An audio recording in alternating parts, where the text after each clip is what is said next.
What's up, everybody? Welcome to the Thinking CAAP. I'm Beck, your host, and with me today has been a while. I'm going to say that out loud. Heather Holloway, Holloway Media Services. What's up, Heather? Oh my gosh. I'm up. Hey, yeah, great to be back. Thank you so much. I am so thrilled to be here. Thank you, Beck. Of course, my pleasure. I was laying in bed last night talking to my wife about something, and I went, and she said, "Did you just burr?" And I said, "Yeah." So that is a prepare a sound effect, so I hope that's okay. That's okay. That's totally okay. Totally fine.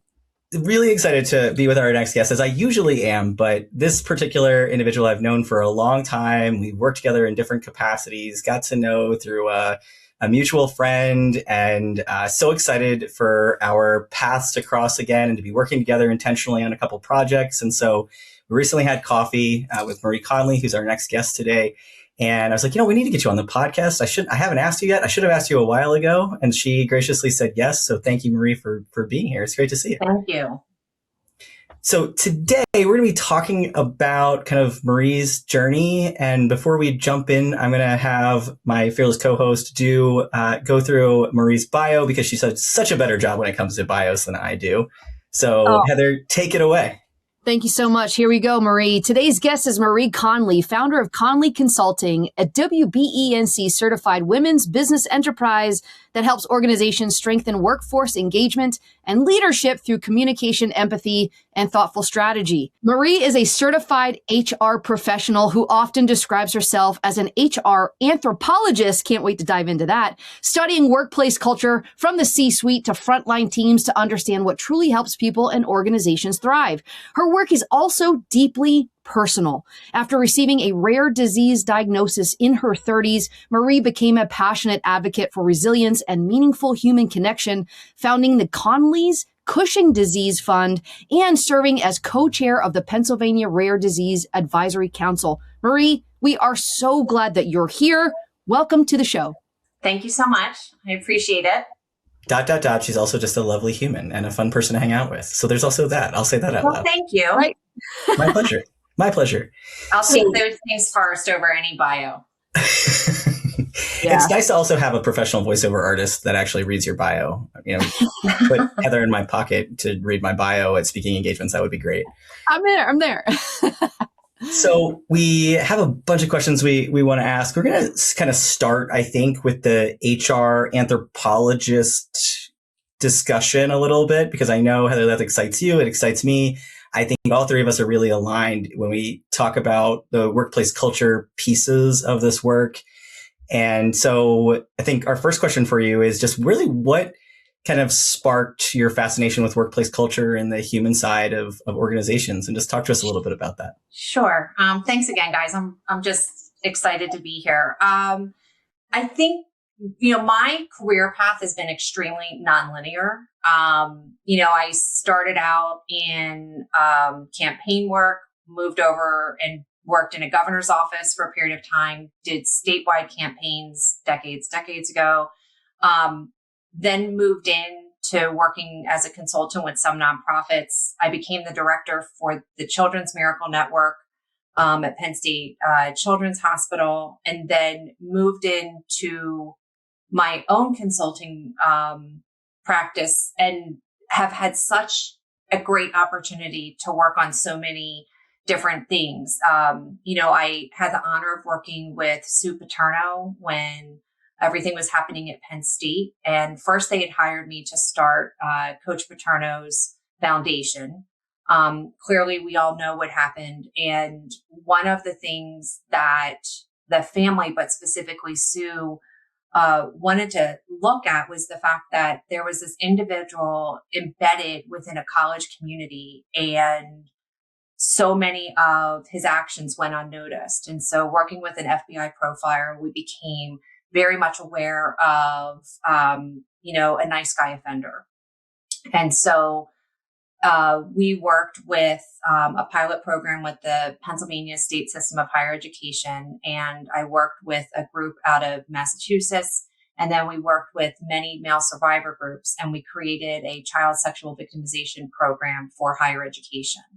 And what was really important there, that this wasn't embedded within a legal or an HR, so it was just this online, you could click it. It was really about making sure that the people that are interacting with the community understood what the signs were. So that was impactful and changed my life. And then I had the great opportunity of working with Girl Scouts and with QVC, and then things like working and creating a internship program for Hershey Entertainment Resorts. And there it was based not only on the opportunity for students to come and work in the park, but we created a 12-week leadership development curriculum working with Shippensburg. And I think that passed, and I'm probably forgetting a number of different clients, of course, but it has allowed me such a unique opportunity to really observe so many different people in the workplace. Many times we talk about leaders, and there are a lot of leaders who don't have titles, right? So I got to see those dynamics, which I always thought was fascinating. I think the great thing you have the opportunity to learn is sometimes what great leaders do, but also the kind of leader you don't want to be. I've served on so many impactful boards. Well, I'm sorry?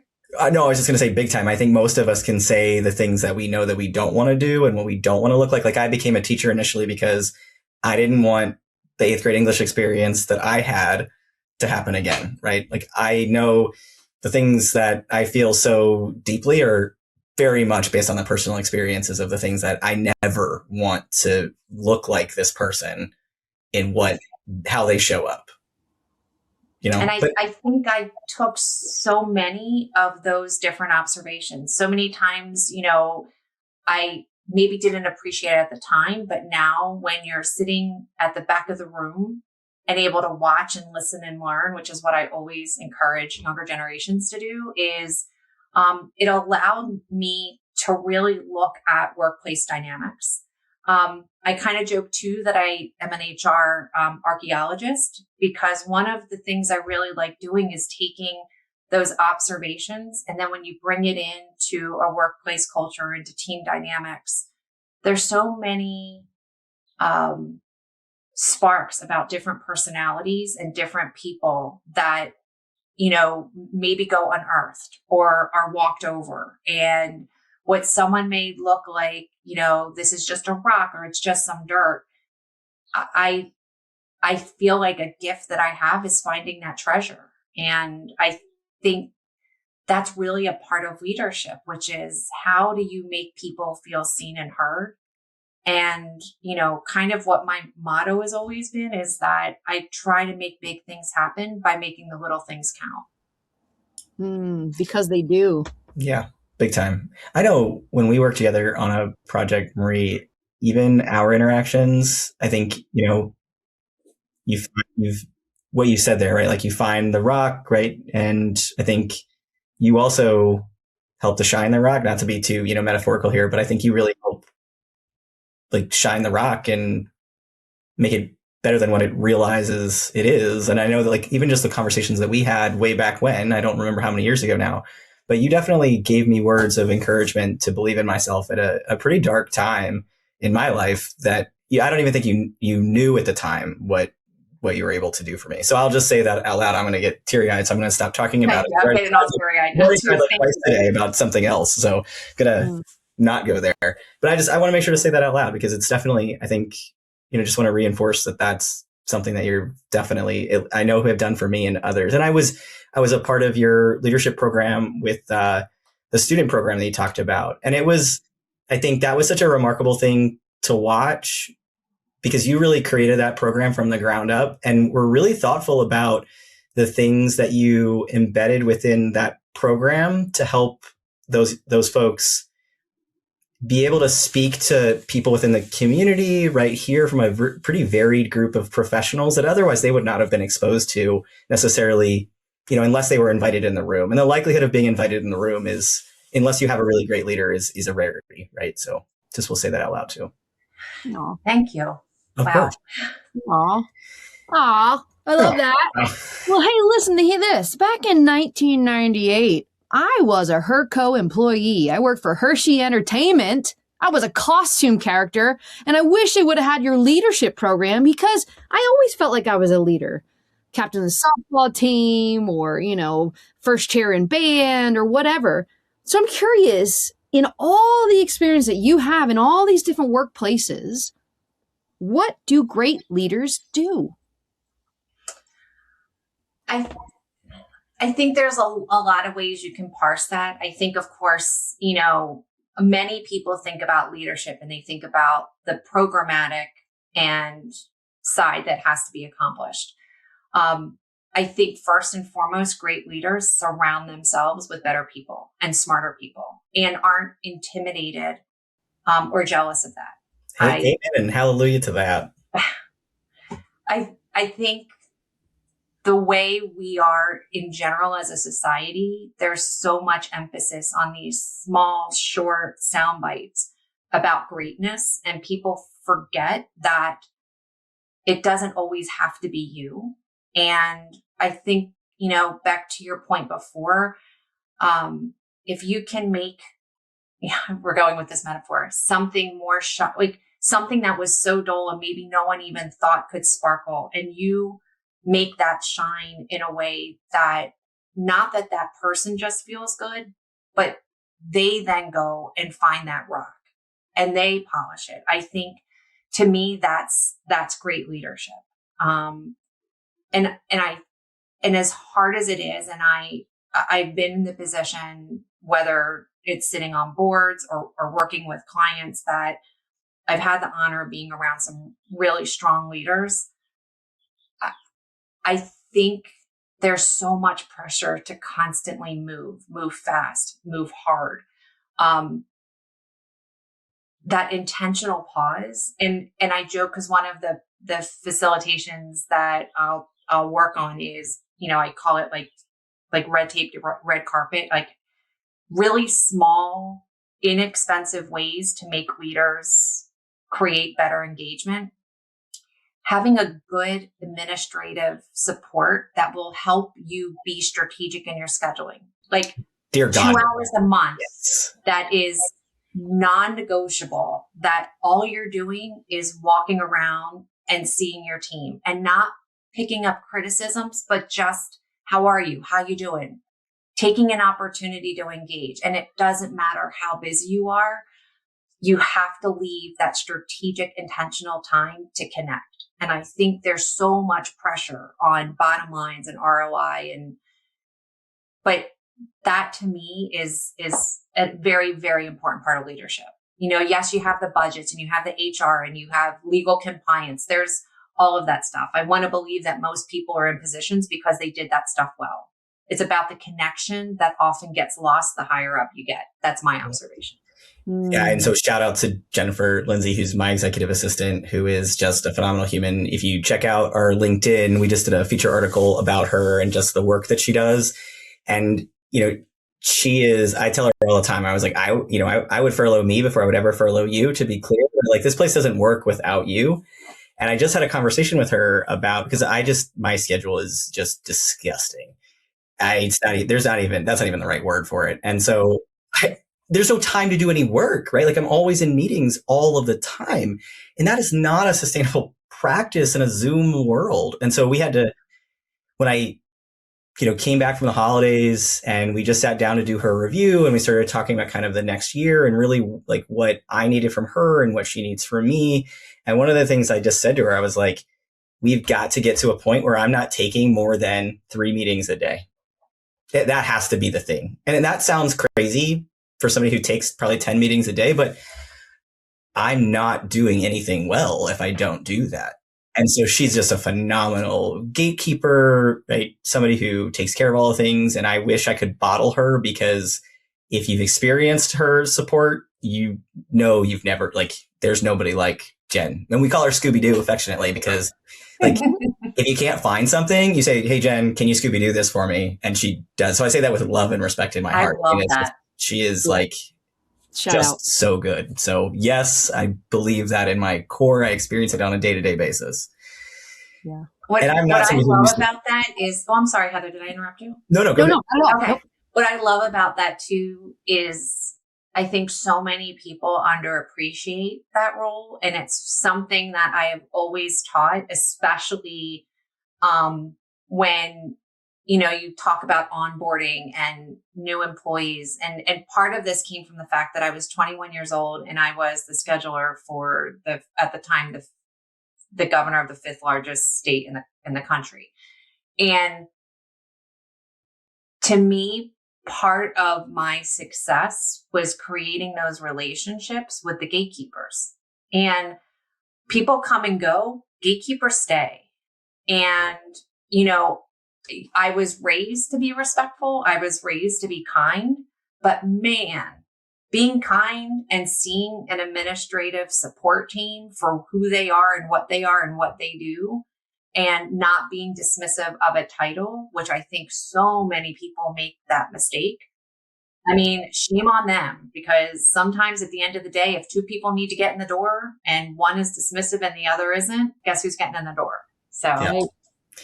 Well, and it was hard for me to trust an executive. I mean, I've had past executive assistants, but I never really fully trusted them. But so I think it's also like people have a tendency, I'm sure you've seen this, like they have a tendency to not be able to figure out how to get out of their own way and how to utilize somebody. If you can set up the rules of engagement for what you need, expect, right, and slowly lean into those things, it's easier for you to let go. It's easier for them to understand the expectations, so they also don't mess up, right? So like, I think there's a means and way to do it. We could have a whole other podcast about that. right. And honestly, we probably should, Heather. So hold me accountable to it. All right. I want to make sure, Marie, to get into a little bit about your personal journey, because I think it's continue to evolve your outlook, if I can be so bold as to say out loud.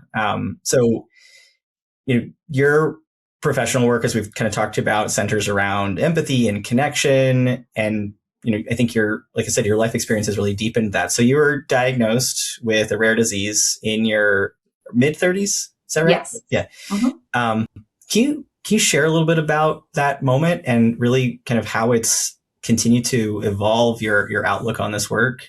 Sure. So, again, thanks for allowing me the chance to even talk about this.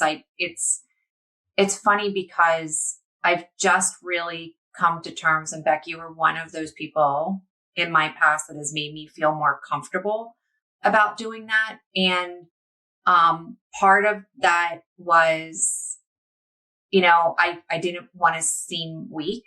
I also didn't want to seem like some martyr, because I'm more than my disease. But I also recognize, with the help of really good friends, that my journey can help others. And so when I moved over to the Children's Miracle Network, and I noticed I was having bouts of bronchitis and pneumonia and strep and shingles. And I was that weird person in the doctor's office that kind of got off on the fact that, like, when you got your forms, like, I didn't have to check off anything, which I guess is like my karma, because now I need basically like an encyclopedia to bring in with me. So I had a great PA who was, I'm going to give Mike Fetter a shout out, who was looking at things differently and saying, well, let's check this, let's check that. I then started noticing some other unusual things. We were trying to have a second child. That really wasn't working. I blamed my husband because I was waking up at about 1, 2 in the morning and like staying awake, and then just starting to work. I blamed him because he was snoring and blah, blah, blah. So I had that going on. I started gaining weight. And I'd always been very health conscious. I mean, I love me some cheese fries and nachos, but like, still always worked. But ate in moderation. Yeah. Took care of yourself. Who doesn't like some cheese fries, by the way? Well, Heather doesn't like cheese, which I think she's still a little bit of a populist. Love you to death, Heather. But like the lack of cheese interest, anyway, sorry. I'm not even hearing this correctly. So, cheese is one of my downfalls. There was, I was noticeably gaining weight.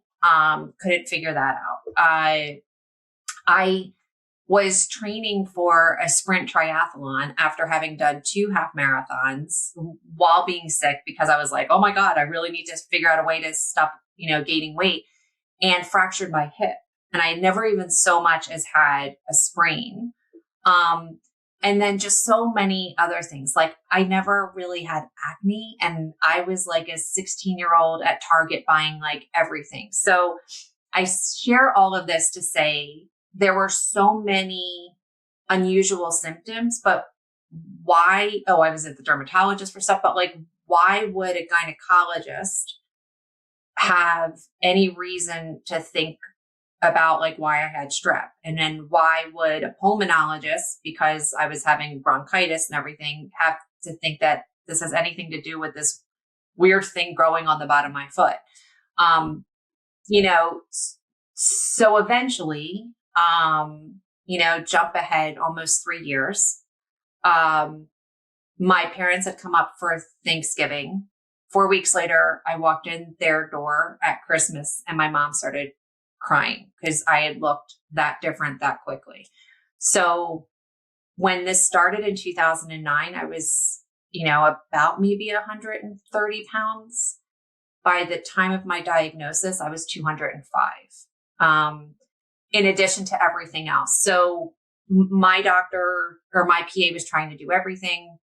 I had seen at that point probably about 7 different specialists documenting everything, which is a really big part of advocacy, and being your own self advocate. And then he said, "We're not cutting this," sent me down to Penn and went to a doctor down there. He was like, "This isn't us. I think this is, endocrinology."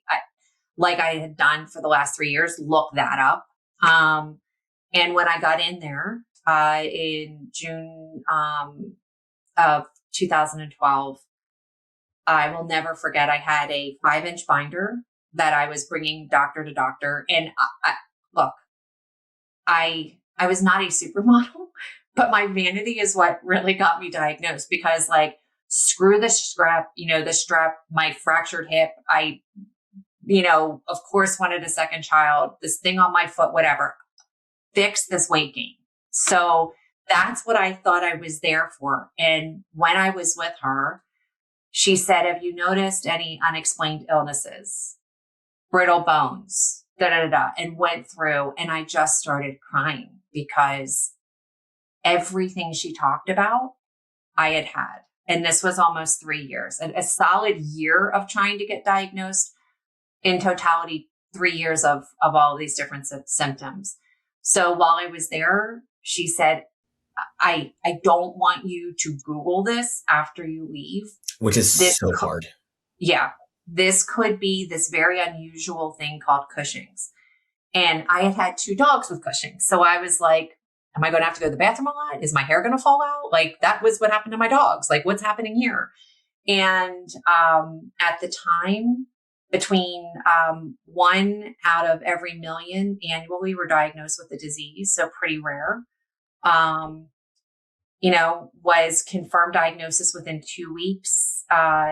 What it ended up being was a benign tumor on my pituitary that was sending messages to my adrenal gland to push out cortisol. So at the time of my diagnosis, I was drowning in cortisol, and your cells need cortisol to do its job. So every system was complicated, reproductive,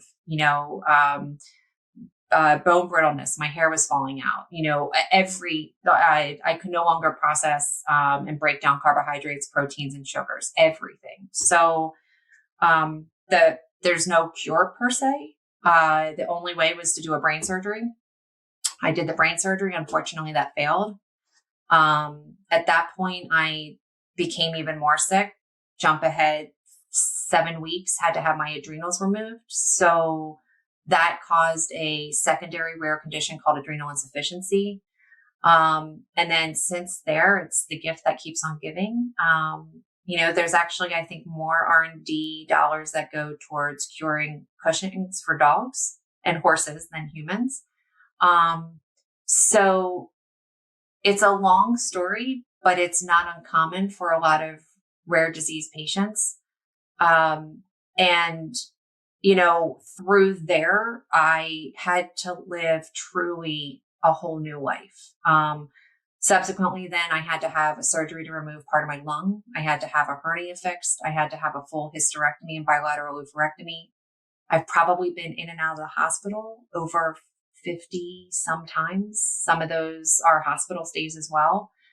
And again, my parents raised me to be kind and empathic, but this created, I joke, that I wish God could have been more subtle, but I'm really lucky because I live with no regrets. I also had to live my life very differently. I call it living a point worthy life.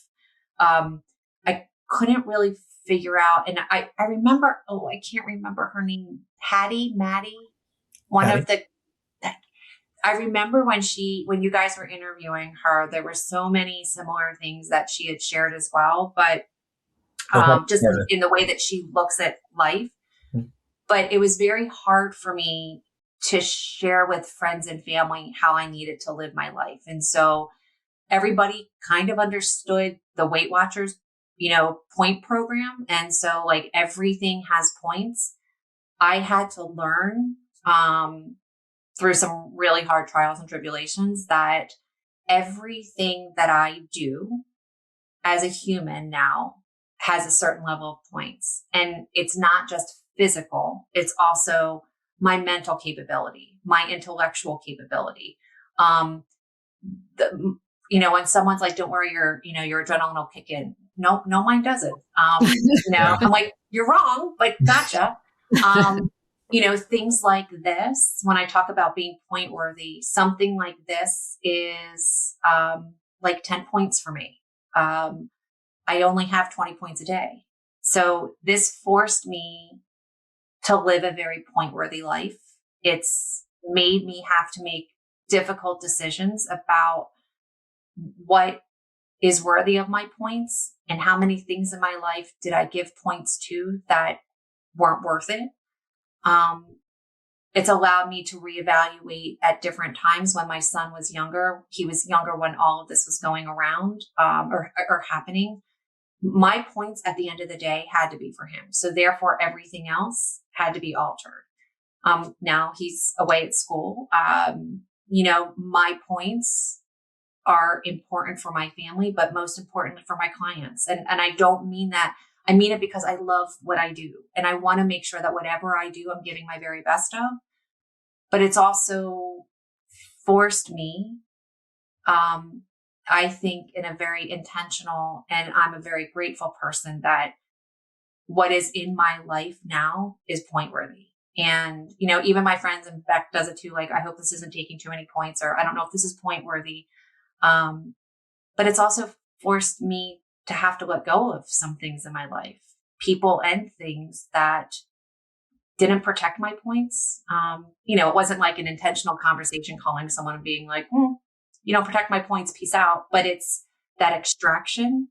And it's a litmus test for me. I'm sorry, go ahead. No, I just want to make sure to say thank you for spending some of your points on this discussion, because I think it's so important for people to understand. And I think for people to hear your journey, because as we were talking about before we hit record officially, I think there's so much intersectionality. I was just talking to Carlo actually about this morning, Heather, around kind of the intersectionality of who we are as people is so much more diverse and far more deep than what we really, I think, understand when we first meet somebody for the first time. And I think sometimes that's lost because we get scared about sharing a story, right? We get nervous for whatever reason. I mean, thank you for saying what you said about your vanity. I joke around all the time, right? Like, I'm starting to lose my hair. I just started to transition into this person that I finally recognized for the first time. And now I've got dad bod and I'm losing my hair. Like, and it's not the same. And it's not the same, to be clear, but right. Like, I think there are so many pieces of all of this that I think are just important for people to hear, and sharing your story. I'm just so thankful for your willingness to. So I'm sorry to cut you off. I didn't. No. And to add to that really quickly, this is so fascinating because you already said it, intentionality. I mean, you are so intent on using the points specifically on purpose, and you're giving us permission, all the social workers out there, all the heart-centered empaths out there, that we are allowed to put boundaries up. We're allowed to put guide rails on our time and our energy. We're allowed to do that. And we don't have to face a near-death experience to get there. Listen to my friend Marie. She is giving you the roadmap. So you said what, 20 points a day?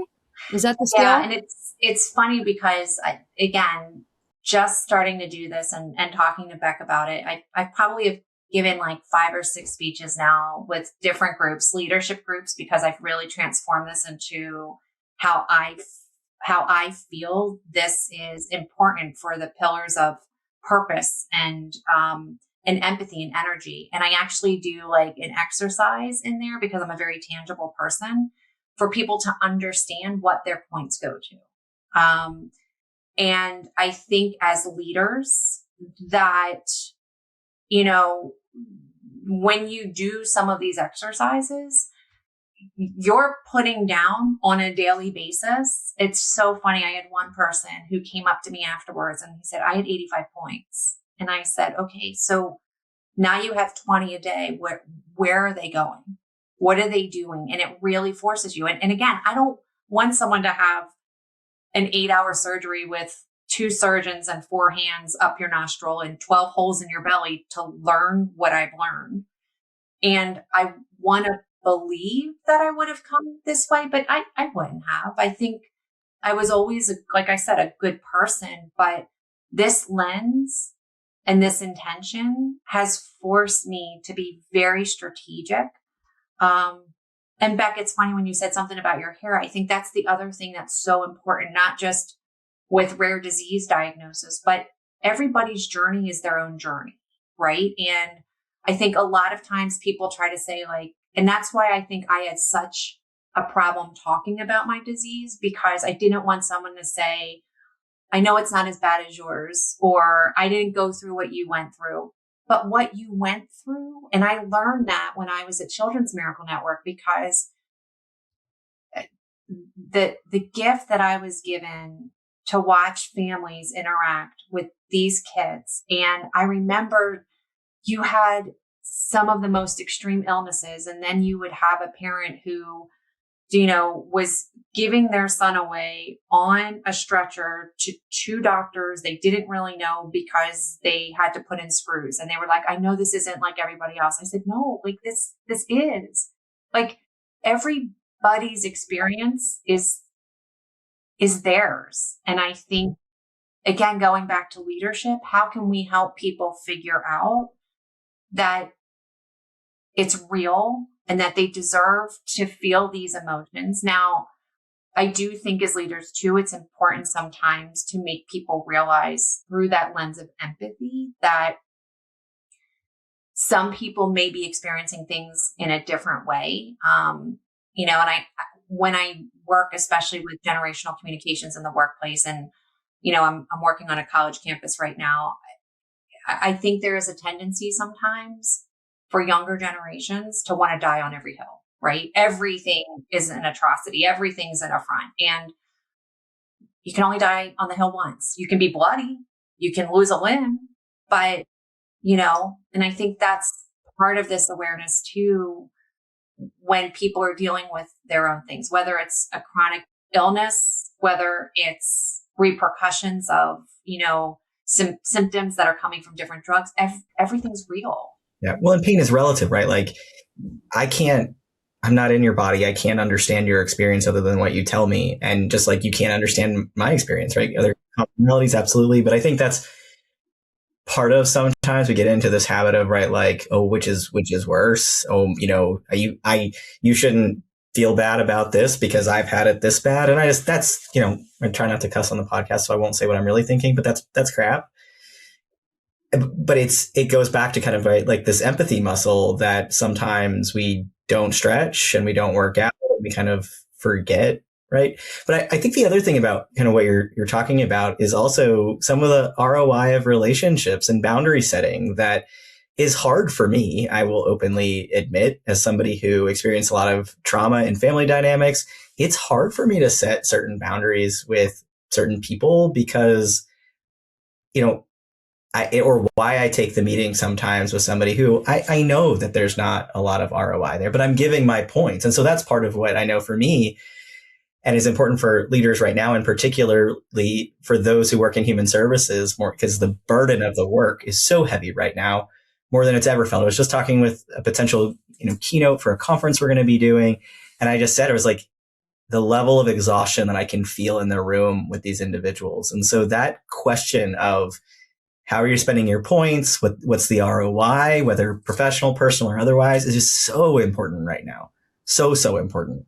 Well, and especially with, as you just mentioned, the groups that are in front of you, the clients, your colleagues, all work has dignity and purpose. But I think what I was forced to learn is that being in a setting and feeling someone's pain or trying to help someone see the beauty of what they do can be as many points as me going down onto the Peloton and doing a 45-minute workout. I have to live that way or I end up in the hospital. And I've done that. I mean, I don't have the luxury of, you healthy people who your brain's going to kick in to your adrenals and say, like, just push out a little bit more cortisol to get me through. I don't have that. So it's almost like I'm a car and I can only run on fumes for so long. And then it's called an adrenal crisis. And then I'm in the ER. The problem for me is if I take too many meetings, if I do not, every week I look at how I'm planning my points, and if I don't, and I share this in my remarks, is that it was very selfish of me in retrospect, because I was trying to prove that I wasn't different. I was going to be different than any other Cushing's patient with adrenal insufficiency. That's what the textbook said. They didn't know me, and I can rock this. And the problem is, I think sometimes when we push it, the person who felt it the most was my son, because he was watching me crash and get rushed to the ER. He one time had to take me in while my husband was parking the car, and I collapsed. And I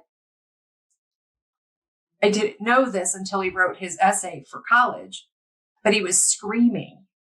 And this 10-year-old, no one got me out of the foyer right away. So I think sometimes as humans, as leader, we don't think of the ripple effects of every single time that we give, because when I do my point system and when I talk to people about their point system, what is that thing? What is that person? What is that why that needs to have your points? And you need to protect those, because whether you have adrenals or not, nobody has an endless or an infinity amount of points. And so I try to weave that into everything I do, whether it's generational communications with empathy or whether it's doing my Clifton Strengths team building, because if I can take my experience and allow people to see their worth, the protection of their time, and the impact it has on others, then maybe that's one of the reasons. I don't ever believe that God gives me something to teach others, but maybe it's the gifts that I've had before and how I can make this journey maybe a little easier for someone else. Yeah. I mean, I think that Heather and I both have talked about this before on the podcast, and, but we'll repeat again. I think you can, whether you have a rare disease or not, you can think, oh, I can just keep powering on. I think I can keep powering on. I think I can keep powering on. But as people who, represent, I talked about 2 major injuries in a year, tearing my ACL, having to have knee surgery, breaking my arm because of passing out in the middle of the night. Like, those things don't happen because, it was a reflection of how tired I was, how much I was forgetting to just be intentional about just doing something really simple. You walk the wrong way because you've got your mind on 35 other things, it happens. Burnout is real, and you can think you can keep powering on. I can do this for one more day, but it all comes with a cost. And I Well, think, and I'm a walking manifestation, not solely because of stress, but what cortisol does to the body. Because I was drowning in cortisol, and that is exactly what happens when you are stressed. And that's the thing. People can think that stress is an external manifestation. It's internal before it presents itself externally. So every system in your body is affected by that stress. Yeah. well, and I think that, I am going to somebody right now to work on just kind of trying to heal my mind, body, and soul right now. And I think one of the things that she told me in one of my recent sessions was, Beck, you're somebody that leads with heart, regardless of whether or not, you're fixing something in your house or you're helping a client work through something or whatever. And she's like, and that comes with a cost to your soul, literally, right? So you're always pouring out. And what's happening in your body is that your body's saying like, hey, tap, tap, you need to pour into you because you don't have anything to pour into anybody else. And I think that also comes with, right, a choice about, oh yeah, I'm going to take this health follow-up meeting, or I'm going to, I'm going to get the test that my doctor said, or like I put off blood work for almost a year and a half. And then I finally got my blood work back and they're like, oh, your cholesterol's through the roof. Awesome. Yeah, there's some genetics playing out there, but that's also because of, right, like other health issues. And so I just am continually having to remind myself that this all comes at a cost. And when you are somebody who, to Heather's point, right, you're an empath, you're an empathetic leader, right? You lead with heart, however you want to describe it, you're pouring more out than what you realize. And so if you find yourself listening and you're like, yeah, this really resonates with me, reach out to us. We're happy to put you in touch with some other professionals that do work in this space. Because I think it's when you are really, right, like servant leader, when you work in human services, there's so many of us who that's a reflection of kind of how we lead on a regular basis. Well, and I think you just touched upon too, something that is, a really important lesson that I learned and I try to share with people is that importance of, your own medical advocacy. I think, as people who tend to feel things deeply and put a lot of, I think a lot of us do, not just, the three of us today, but, I was so dismissive of my symptoms, like, oh, that's probably just because I'm a little worn out today, or, oh, it's probably just, because I was around somebody who had a cold. Like I blamed shampoo on my hair falling out, like you, because it's not going to fit in your narrative. And more importantly, with busy people, the time that you need to dedicate to just get your blood work done. That is probably one of the most important things I try to explain to people is understanding and listening to your body because, it's sending you the signals. Yeah. You only get one, right? You get one. You get one. And I may think that I'm Superman, but I'm not. Yeah. I'm not. Heather, I want to make sure if you have questions, because I know that we have a finite time with you this afternoon, and I feel like our conversation might go a little bit longer than what we have time with you. So if you have a question that you want to make sure to ask Marie, I want to give you the opportunity to. Yeah, I mean, this has all been fascinating. I want to jump in so much because I had my own health scare, in 2022, which I speak on. And it is exactly that. I just stressed myself out so much that I developed a physical reaction to this stress. And had I not contained it, I do believe that I was on a one-way ticket to a heart attack. I believe, or something. So, and through a lot of mindfulness techniques, through, reading and taking care of myself, I've been able, plus medication. I mean, let's not fool ourselves because we're organic, but we also need tools. So I use the tools, and have come out as a better leader, a better wife, a better daughter, all the things. So, and because of that was the origin story. That's how I live my life now. So thank you for sharing your story. I guess the question that is percolating here is, how do we create the environments to make it feel safe enough for our colleagues or our teammates or employees to come to us if they have a health issue? I mean, it could be so taboo if they come, if somebody comes to a leader and says, "Hey, I'm not feeling well. I might have to go through this." That could be a job loss. So there's a lot of, fear there. So how do we as leaders create that culture and environment to say, come on, talk to me? I think sometimes too, it's by example. And I think, Heather, I've heard you speak about it before. The fact that you share your story means that it's okay to talk about it. And I think sometimes in the workplace, I know in the workplace, especially those of us that I think are like more of that Gen X where you went into the office sick, I always call it the George Costanza, that one episode where like he would park his car all the time and then sleep underneath the desk so that everybody thought he was the first in and last out. And I think that very much for especially Gen X in a generation where, we are all predominantly in more leadership positions. It's something that we need to learn from especially Gen Z and even Gen Alpha coming up, that mental health is real, and taking care of yourself and having a balance in your life is not a weakness. And so, and then there's the balance, right? Like you need people to have that place of productivity, but also to, of course, and we're very lucky that there are, federal and state laws in place to protect people that have disabilities. But I also think, and I know, Beck, you had talked about this before about like onboarding. I think I'm a real big believer in a pre-onboarding where you, and it's my philosophy is a little bit like, when, somebody's great at what they do and then you promote them, but they're great at that skill, but they're not necessarily great at managing humans.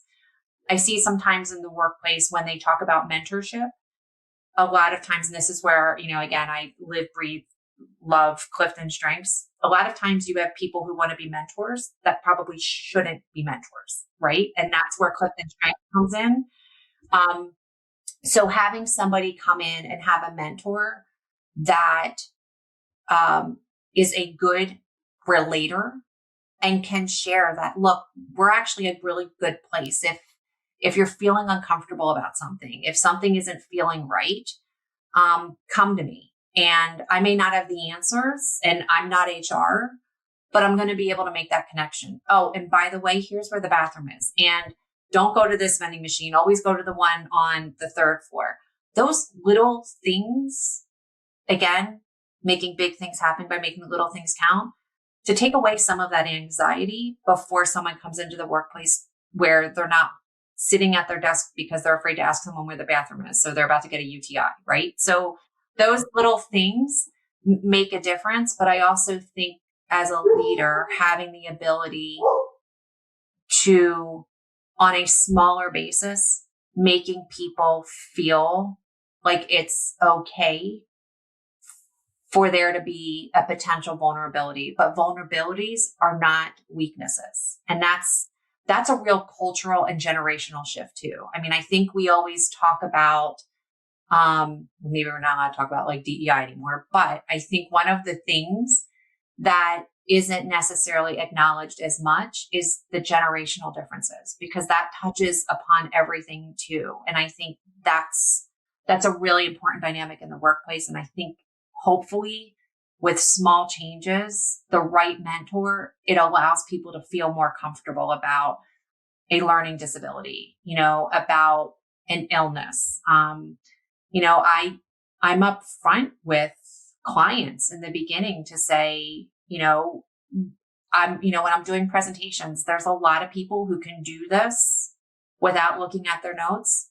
I'm making the decision I'm going to have my notes here and I may refer to them, but it's because I don't want to waste my points memorizing something and not being with you, versus I could memorize it, but then that's taking my points away from any personal exchange that I might be able to have at a greater extent. That makes sense. We do something that similar to what Bree Groff, a prior guest and author, does. which is to, get people's favorites. We've adopted her user manual technique, the user manual technique. You can, if you go to the episode that Brie Groff was featured in October, I believe, we talk about this concept, and it's really kind of right, like allowing when you have a new project team or a new team, you talk about the things that matter to people, or when you show up at your best, or right now at work, I'm showing up in this way, or when I'm having a hard time, here's what you can expect. Or if I don't understand something, right? Like just to better understand how we function. Because with the generational component, one of the things that I talk about in my presentations is around being a generational agnostic, because I hate this, categorical boxing of people based off of one identity. And so I won't argue is that, of course, yes, there are generational differences based on lots of different things. But ultimately, what it comes down to for me is just ask people how they prefer things, right? Like guess what? You could have a boomer that really understands technology better than me as, a cusper between, millennial and Gen X.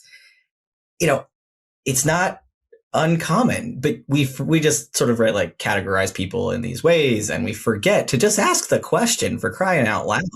Like, what would you prefer, a text or an email or a Teams message or Slack or whatever? Yep.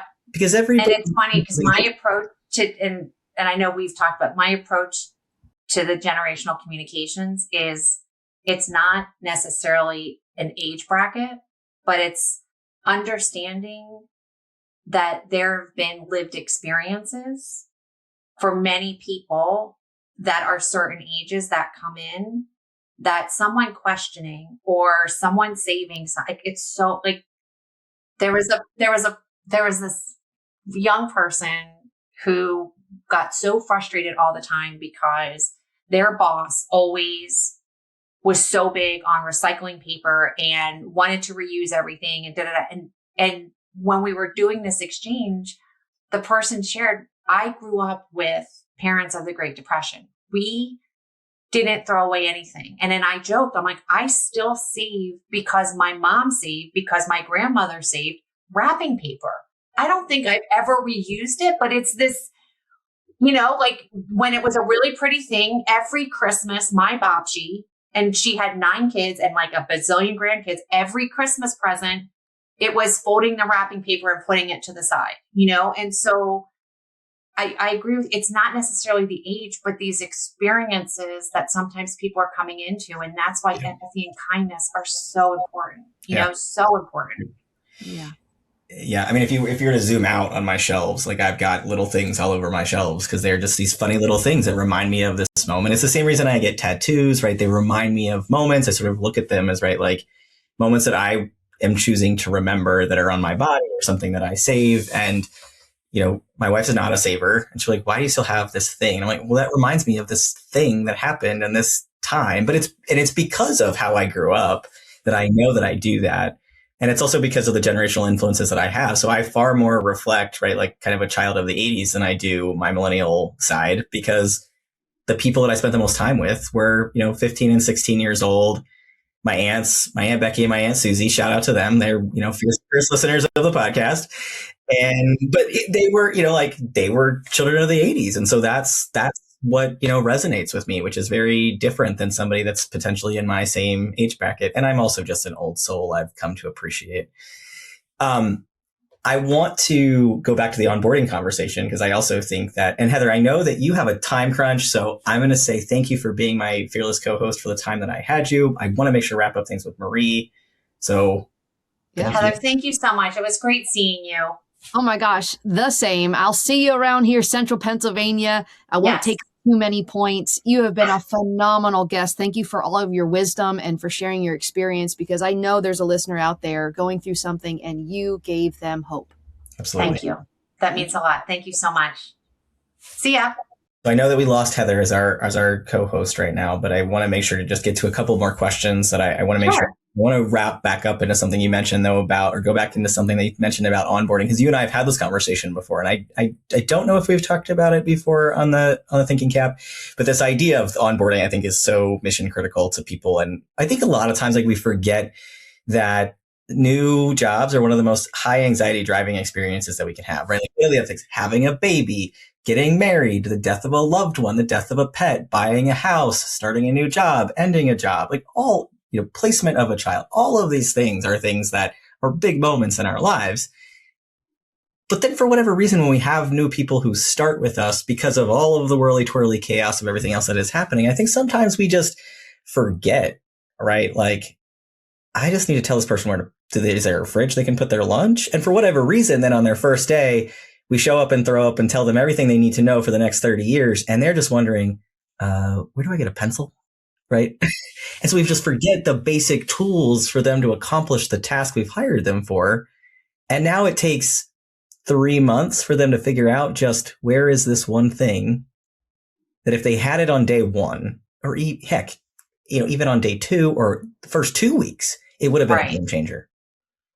I kind of like to talk about it as if there are 2 simultaneous onboardings taking place, right? Or should take place, in my opinion.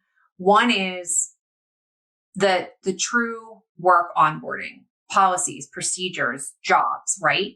I also think simultaneously relying on, again, love, Clifton and strengths, and you can find those treasures. And I also think too, a lot of times we make the mistake in the workplace that we silo onboarding, right?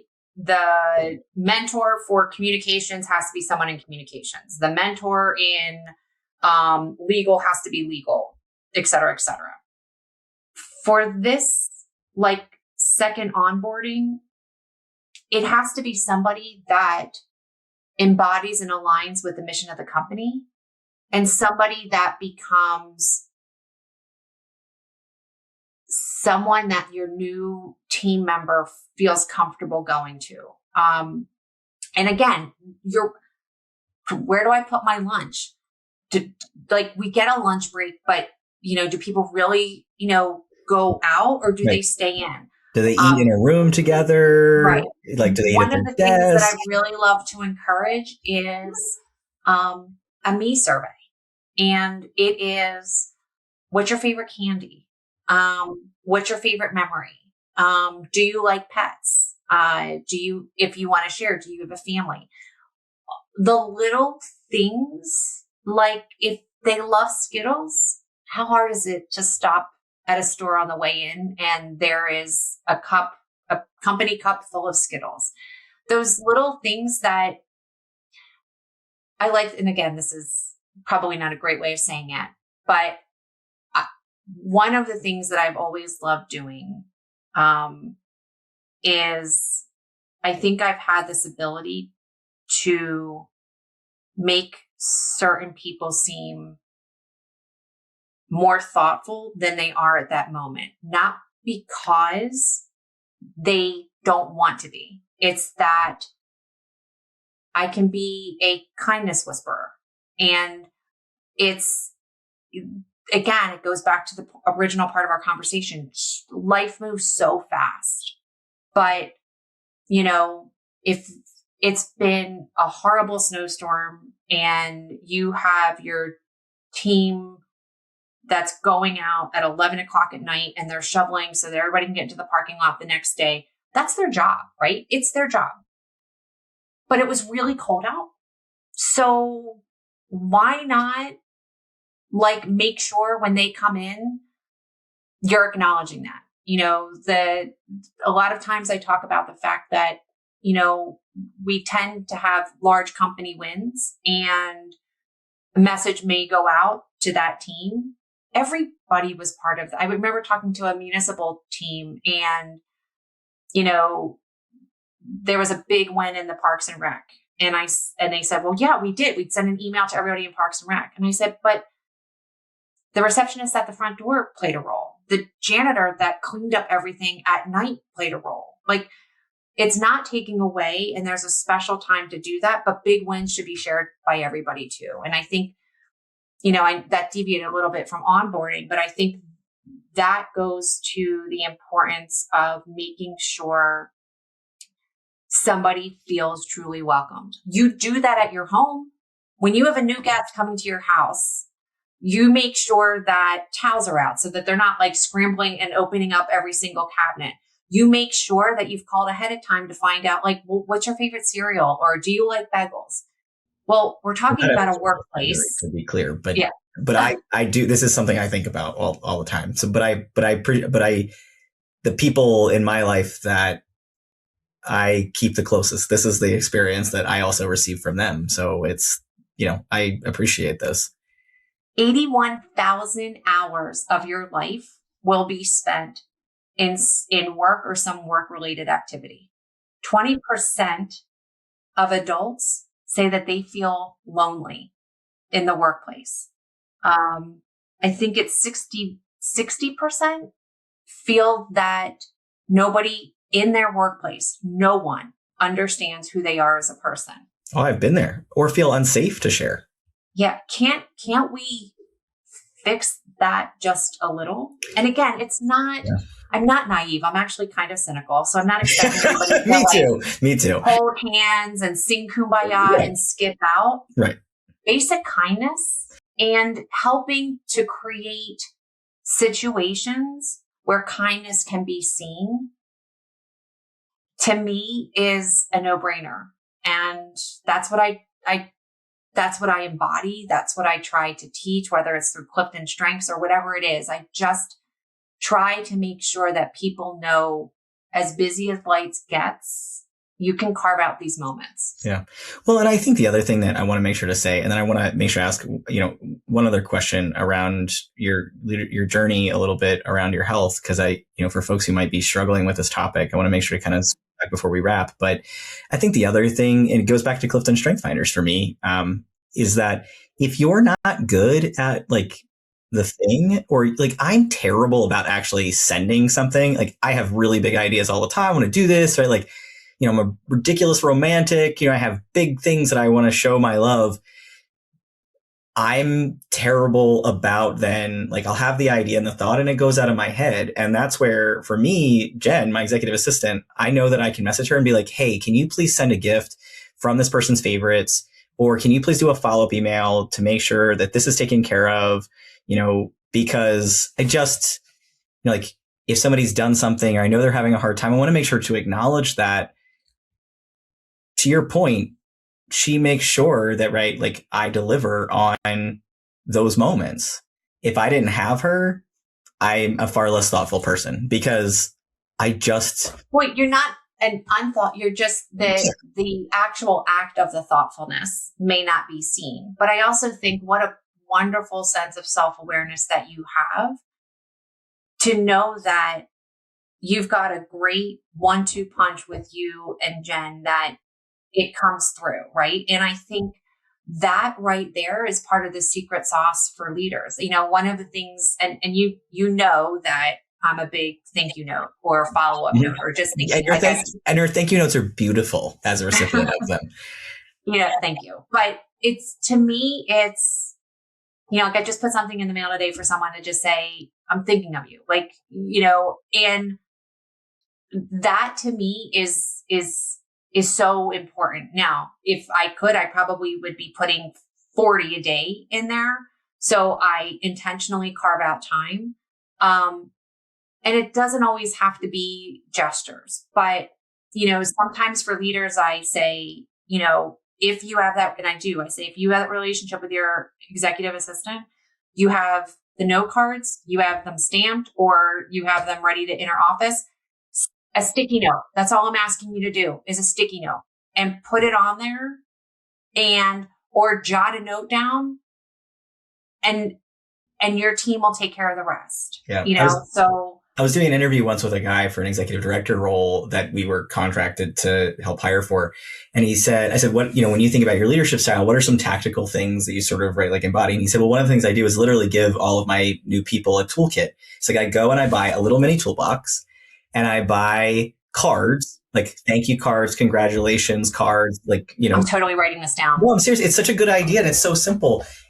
And just a mix of really basic cards. And he puts them in the toolbox, right? And he says, this is something really, I want you to own and do because they are moments that matter for people. And so he's sort of setting the expectation from the fair and giving them the tools literally in the toolbox, right? to be I one love step that. forward. And it's such a simple thing that didn't cost a lot, right? And so I think if you don't have an executive assistant, there's still simple ways to do this, right? But as a leader, right, like thinking about who, like our start of all of our meetings, we always do like an icebreaker intro because we all work remotely. And so it's important to us because it's just another way to deepen our understanding of each other. But I'm not great about thinking about those. I have my go-to 5, and we've probably done them all before. So Mel on our team, like she's the person who got, Oh, I just but she spent time loves it. with her yesterday. I Oh, good. loved her. Oh my I'm so God. happy. But she that's like, she loves that kind of thing. And so that's part of what we've delegated to her to start off, all of our team meetings. And so she, every time, right, she put the prompt in Asana on our project meeting so that we all know, like, here's what the prompt's going to be. So I want to make sure that, to just ask the question, we've talked about the difficulty and the challenge, some of the challenges of what you experienced. For those people who, are listening and might be in the middle of a difficult or uncertain health journey, any advice that you would give them for finding their voice and advocating for their care that you want people to hear? Sure. I think first and foremost is listen to your body, right? And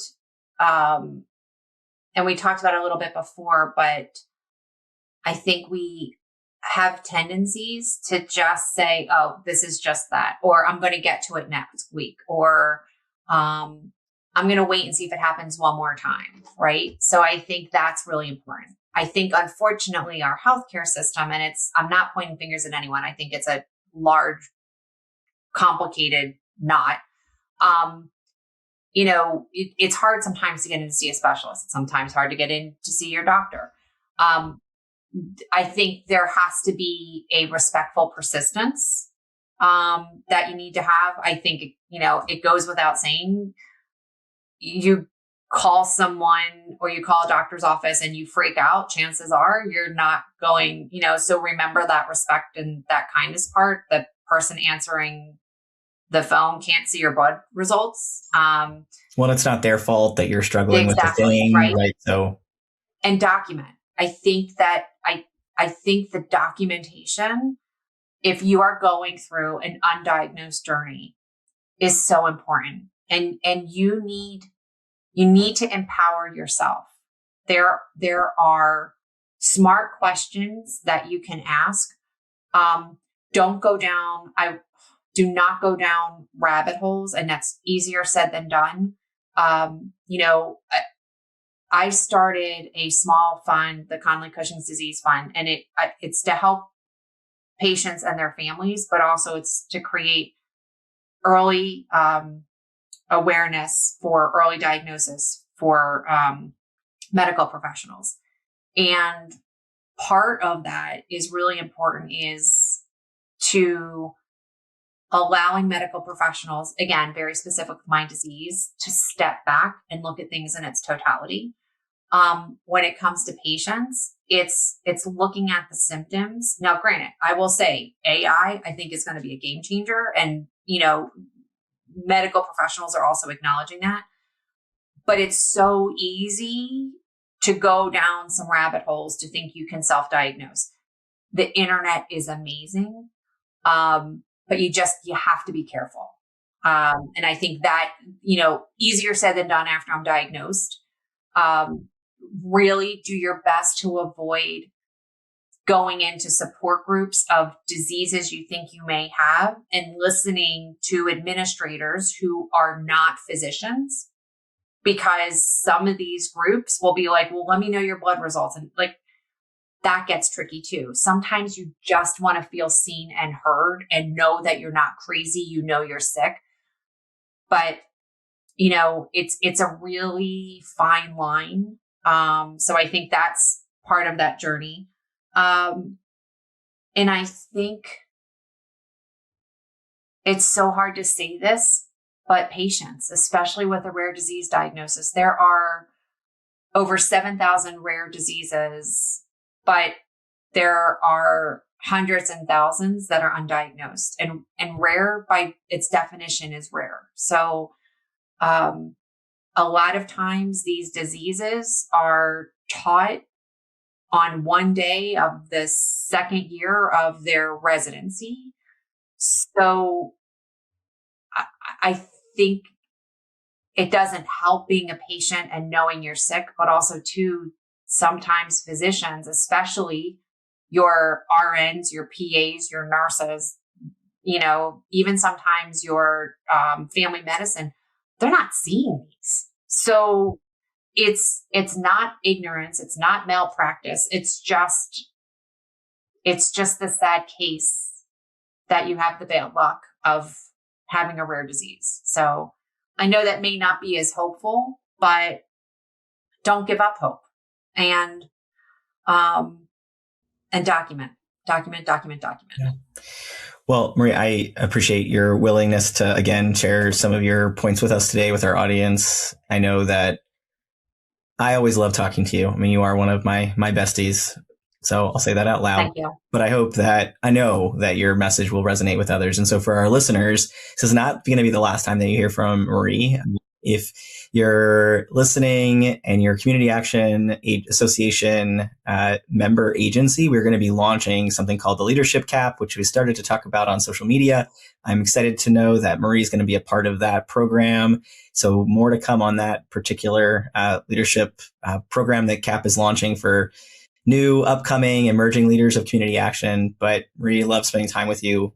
Thank you, Beck. This has been amazing. And what you do and the topics you have and the way that you present it just feels very natural. And so I appreciate it. I was nervous, but it felt great. So. Well, thank you for that. Thank you for spending time with us. To our listeners, thank you for putting your thinking caps on. If you want to find out more about Marie, we'll of course have the notes in the notes section of the podcast, but Marie Connelly Consulting, I believe, .com is M Connelly Consulting. Thank you for correcting me, but we'll make sure that all of those details are in our notes for you. If you want to get in contact with Marie, looking for a speaker, can't say enough good about her work, want to get in contact with her to have her come and talk to your organization, please email us at info@thecaap.org, and we're happy to connect you to Marie. Marie, thank you. Also, find Marie on LinkedIn, connect with her, please. And if, hopefully we'll catch you the next time on the Thinking CAAP. Awesome. Thanks, Beck. Thanks, have a great everybody. one. Bye. Thank you for being a part of this episode of the Thinking CAAP. Check the show notes for resources and links to other episodes. And don't forget to subscribe and follow to be notified when new episodes are released. If you have any community action questions you'd like Beck or one of our local experts to answer in a future episode, please email your questions about community action to info@thecaap.org. Subject line, Thinking CAAP.